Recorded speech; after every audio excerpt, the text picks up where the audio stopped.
Savez-vous combien de temps vous passez réellement sur vos différentes tâches? Salut à tous, c'est Florian du blog Efficient Attitude. Je suis content de vous retrouver dans cette nouvelle vidéo. Avant de commencer, n'hésitez pas à télécharger mon bouquin gratuit. Vous trouverez le lien en description de cette vidéo, soit au-dessus, soit en dessous. Je vous donne 5 techniques que j'applique tous les jours pour passer à l'action et avoir du résultat. Quand on n'a pas envie de faire quelque chose, on trouve toujours une bonne action. J'ai piscine, j'ai poney ou j'ai pas le temps. Bah l'hiver, on a tous le temps, on a tous 24 heures de temps par jour, donc répondre j'ai pas le temps, c'est pas vraiment une réponse. C'est une question de priorité. Il y a quelques années, j'en avais un petit peu marre de répondre j'ai pas le temps. Ça m'agaçait. Je me suis dit, mais si, j'ai le temps. Et en fait, j'avais besoin de savoir, mais à quoi j'occupais mon temps. Et finalement, je me suis amusé à mesurer le temps que je passais à faire les choses. Vous allez me dire, c'est un jeu complètement débile, mais les résultats sont édifiants. J'ai donc passé 3 ans de ma vie à mesurer à la seconde près tout le temps que je passais sur toutes les activités de ma vie. J'ai failli finir en asile psychiatrique, mais je vais vous faire part des résultats et comment ça peut vous aider à mieux organiser votre vie. Mesurer son temps, ça s'appelle faire du time tracking. Il y a sûrement une traduction française, je la connais pas, mais je trouve ça plus classe de le dire en anglais. Pas besoin de vous promener avec un chronomètre autour du cou comme le professeur de sport au collège, il suffit d'avoir une application mobile qui va vous aider à mesurer votre temps. Pour ma part, j'utilisais l'application A Time Logger. C'est une application qui est disponible sur iOS et sur Android et qui vous permet, qui vous offre déjà plusieurs catégories dans lesquelles vous pouvez enregistrer votre temps, comme par exemple le travail, le sommeil, le sport, etc. Et lorsque vous commencez à bosser sur une tâche, vous appuyez tout simplement sur la catégorie qui vous correspond et le chronomètre se met en route. Vous pouvez aussi naturellement créer vos propres catégories si ça vous aide à gérer et à mesurer vos temps dans des catégories particulières. Pour ma part, j'avais créé différentes catégories supplémentaires qui permettaient de tracer de façon précise les différentes catégories qui, moi, m'importaient. Par exemple, tout ce qui est gestion de vie, avec le rituel du matin, le rituel du soir, la gestion de mes tâches, la planification et la revue de mes actions. Ensuite, les activités personnelles comme la musique ou le sport. Les activités sociales, le temps que je passe avec des amis, avec la famille. Les activités administratives et superflues, comme aller faire des courses, comme regarder la télé, être dans les transports. Le sommeil, bien entendu, tout ce qui est le temps pour les repas, le temps passé donc à manger. La lecture, tout ce qui est lecture, apprentissage. Et bien entendu, le boulot, parce qu'il faut quand même travailler. Avec ça, j'ai pu mesurer 100% de ma vie.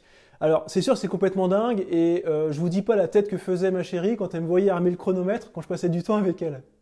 L'intérêt d'une application comme A Time Logger, c'est que vous pouvez définir des seuils et des limites. Comme ça, elle pourra vous dire précisément si vous avez atteint votre objectif ou si vous avez dépassé une limite que vous ne devriez pas dépasser. Par exemple, je me suis fixé un seuil de 8 heures de sommeil par jour, c'est à peu près ce que je dors dans les meilleures nuits, ce qui fait 56 heures par semaine. À la fin de la semaine, finalement, je savais dire si j'avais dépassé ce seuil, donc là c'était parfait, c'est que j'avais bien dormi, et si je ne l'avais pas atteint, ça veut dire que j'avais eu des nuits trop courtes, donc il fallait que je fasse plus attention la semaine suivante pour plus dormir. De la même façon, je me suis fixé un seuil de 7 heures de lecture par semaine, ce qui me permet de cadrer, et si j'ai pas atteint ce seuil, ça veut dire que je dois mieux m'organiser pour trouver plus de temps pour lire. À l'opposé, je me suis fixé une limite de 40 heures de travail par semaine. Ça, c'est à l'époque où j'étais salarié. Et finalement, on se rend compte que c'est une limite qu'on atteint plutôt facilement. Si vous êtes un fan de télévision, je vous invite par exemple à vous mettre une limite de 3 heures par semaine ou 4 heures par semaine. Et là, je vous garantis que la limite, elle est hyper vite atteinte. Donc, ce qui veut dire que l'application va comptabiliser tout ça. Et à la fin de la semaine, vous aurez un rapport qui va vous permettre de savoir est-ce que vous avez atteint les seuils que vous vous étiez fixés, est-ce que vous avez emplafonné les limites. Et là, ça permet ensuite, la semaine suivante, de faire les bons choix, d'arbitrer et de se réorganiser mieux pour avoir une vie qui soit, je dirais, la plus optimale possible. Donc, analyser ces résultats, je vous avoue, ça fait tout drôle. Faut regarder la vérité en face, je savais pas gérer mon temps, je gérais ma vie comme une truffe. J'en plafonnais régulièrement les compteurs, je pensais bosser 40 heures par semaine, mais en fait j'en bossais 50. Donc finalement, c'était très pertinent d'avoir ce résultat. Sans compter le temps dans les transports. Je pensais passer pas trop de temps dans les transports, mais je passais régulièrement 12 heures de temps par semaine dans le métro. Et je pense que si vous êtes parisien, vous savez de quoi je parle. Ensuite, quand je suis devenu entrepreneur, finalement c'était bien pire. Parce que le temps que je passais pas dans le métro, je le passais à la maison. Et je pensais travailler de façon normale, voire un petit peu plus.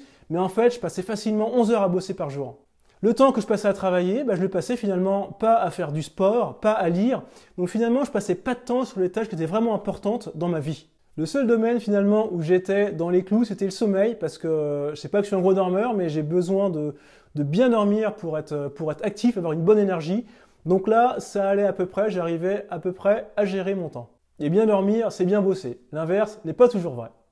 Voilà, donc finalement, vous l'avez vu, c'est pas toujours facile de bien cerner le temps qu'on passe à faire des choses. Et là, l'outil informatique peut vous aider. Donc, comme une application, par exemple, comme ATimeLogger, je vous invite à la télécharger. Je vous invite à faire le test peut-être sur une journée ou une semaine, pas plus. Mais déjà, pour avoir à peu près savoir le temps que vous passez à faire les choses, je vous garantis que vous allez avoir vraiment des surprises par rapport à ça. C'est la fin de cette vidéo. J'espère qu'elle vous aura plu. N'hésitez pas à la liker et à la partager. Dites-moi en commentaire si vous avez fait le test de mesurer votre temps pendant une journée ou pendant une semaine.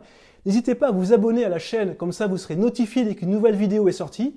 Et moi, je vous dis à très bientôt dans une prochaine vidéo. Ciao!